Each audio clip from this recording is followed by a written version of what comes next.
Okay, so today we're going to talk about 2 crochet washcloth patterns we have available in the shop for free when you buy yarn. The first one is in our everyday cotton washcloths.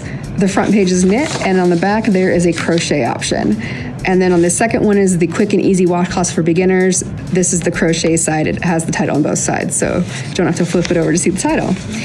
They're both using cotton yarns and a similar hook, although one is a little bit larger, and that's partly because of the yarn used. But we're gonna look at how patterns are kind of written out and how to read them if you're newer at patterns. So first of all, I'll start with this one because it has less abbreviations in one spot. When a pattern is written with shorthand type abbreviations, like every time you would write chain, you just put CH, they usually have a list of abbreviations somewhere on the pattern. This one, they abbreviated everything for chain, double crochet, and single crochet. Okay, so all the patterns will have some kind of abbreviation, and that just means every time they would have written chain, it'll just be CH down here, and double crochet would just be DC. And it just saves time when, especially if you're writing something out by hand or you're making notes. And just reading wise, if you have to read an entire paragraph, it's a little harder to read than if there's just like a set letters that you can look at. So with the crochet, unlike knitting, you don't have a special cast on or bind off. Generally, your cast on is going to be a chain or some form of a stitch. So in this one, chain 32 is similar to like a knitting pattern would say like cast on 32. So this one you chain 32, and then you're gonna turn and work into the chain. So your cast on is the chain 32, and you'll turn and work a double crochet in the third chain from the hook, and then 1 double crochet in each chain across. Now, this part right here, 1 double crochet in the third chain from the hook. This is very common type of reference with your beginning chain. You'll chain more than you will need as your final stitches. If you look down here, you're gonna have 30 stitches in your row when you're finished. But up here, you're chaining 32, and that's because the first 2 stitches right here we're skipping, and they're just to get your yarn taller. So your next stitch will be, you have space to put your double crochet in next. So double crochet in the third chain from the hook, then you double crochet into each chain to the beginning. And you should have 30 double crochets and the chain 2 at the beginning. And you can stop and count these. Sometimes it's helpful to add markers, especially with like your turning chain and your first double crochet, to like note which is which if you're not quite sure when you get back to the beginning. And then often what I'll do for beginners is at this point, chain 1 and turn. I'll be ready to put a marker in after I work the very beginning of the next row. So the next row, that chain 1 is already getting us as tall as the stitch needs to be. And you're going to work a single crochet into the first stitch. So this chain 1 isn't being used as a stitch, it's just making your yarn tall enough to work a single crochet right in that same spot. Then you can put your marker here if you would like. It doesn't call for it in the pattern, but you can add as many markers as you want, and it generally will not be a problem. But you'd work your single crochet in the first stitch, you could mark that so you know it's your first stitch, and then double crochet every stitch across. And then when you get to the end of that row, you will have 29 double crochets and 1 single crochet at the beginning of the row. And I'm gonna pull this washcloth up to show you kind of how it works. So this is where we started, and we would have, okay, over here is where your slip knot would be, and you would have chained 32, which gives you all the way across to here.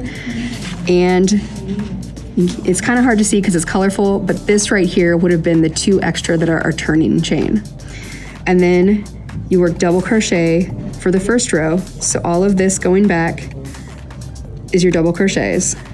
And then when you get to the end of this row, this final double crochet, in the pattern, it says, chain 1 and turn.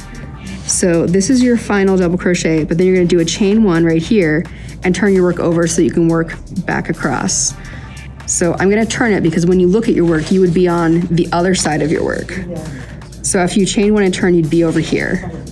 And then the single crochet in the first stitch would go into the same double crochet stitch from below. So you'd go into the 2 loops of that one, and then you double crochet all the way across. So this will give you, because this chain 1 single crochet, it's a slightly different edge, but it keeps it nice and even. But your stitches will always have the same number. So, and then when you get to the end, after you do a bunch of rows that are the exactly same, well, it's suggested in the pattern if you get your stitch count off. Like if you count and you should have 30 stitches total, a single and 29 doubles, and you have 32.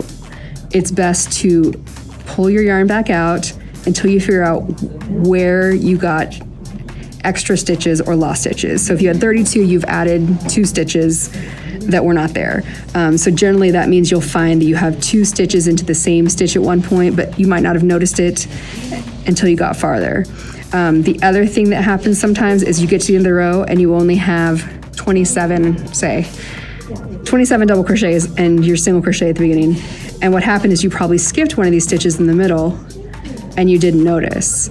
It's best to rip back to there and fix it and go on. If you've skipped stitches, you'll often kind of notice a hole where you'll see like the top of one row will have like this like V type stitch, and then there'll be like a gap because you'll have skipped a space. Now I'm gonna make this look like a gap. It is not a gap. But if I was crocheting, and I can make this look a lot worse. And I finished this row and my stitches were off and I came over here, I might notice, okay, something's going on right here because I have a hole. Now, obviously this isn't the case because I just stretched the yarn, but often like there might be a little hole right there because you've skipped this stitch down here when you're putting the stitches in. So you would have to pull back all the way to this stitch to fill that in and continue up. And no one likes to rip back the yarn, but everyone does it, and it's just part of the learning process. And at the end of the day, it's all yarn, whether it's a washcloth or just a ball. But if you do want to match the pattern, it's best to rip back to wherever you noticed your numbers changing. So this makes a nice note for that. But you'll notice in the second washcloth pattern we have, which is more abbreviated, it's also a slightly different stitch. It does not say anything like that. So with this one, we chained 34. In the second chain from the hook, we have a single crochet, and then we're gonna do a fun little stitch where you chain 1, single crochet, chain 1, single crochet. It's difficult, but not difficult. It becomes easier because you will always work in chains later. So like in your initial chain, when you chain 1, you skip a chain and you single crochet in the chain, and then chain 1 with your yarn, skip a chain and cast on and work 1. So then when you get to the later rows, you will put your single crochets in the chain spaces and chain 1 over the stitch.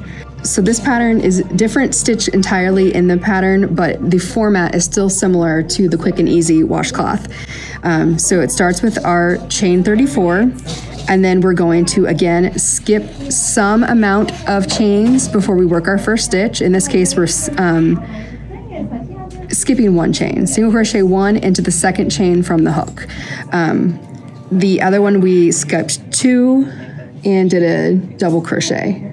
As we continue, we have this star thing that happens, and it goes over here all the way to here, and these stars are going to be a repeat.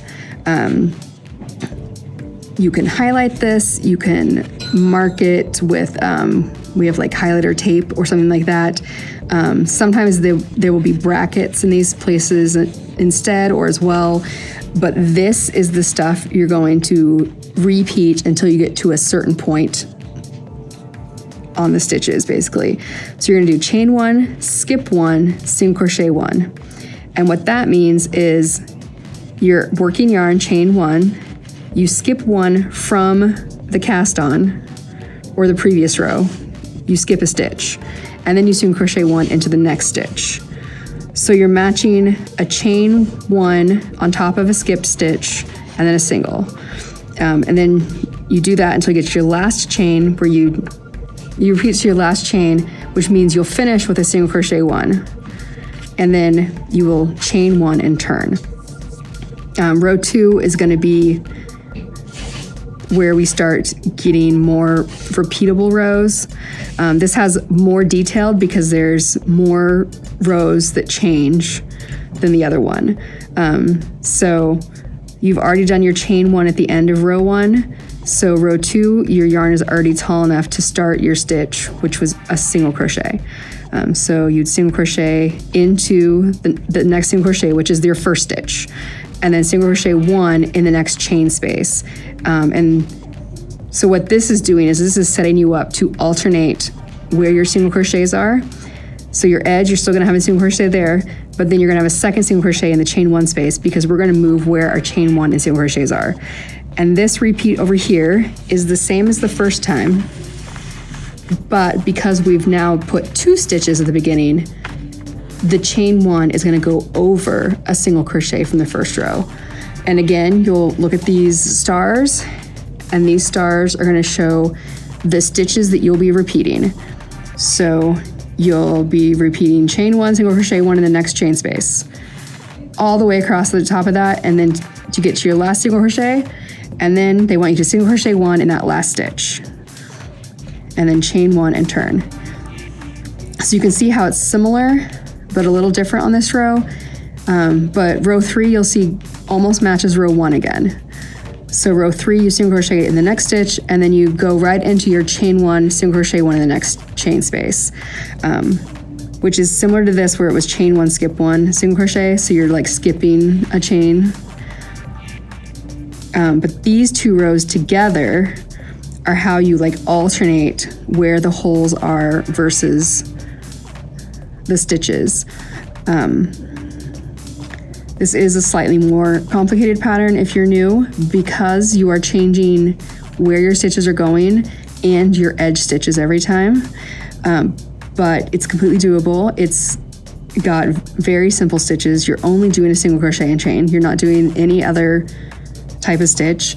You will notice down here, because this pattern had a bunch of knitting stuff as well, there's a long list of abbreviations, but the only ones that are actually relevant to the pattern up here is these down here, which is single crochet, skip stitch, space, and stitch or stitches.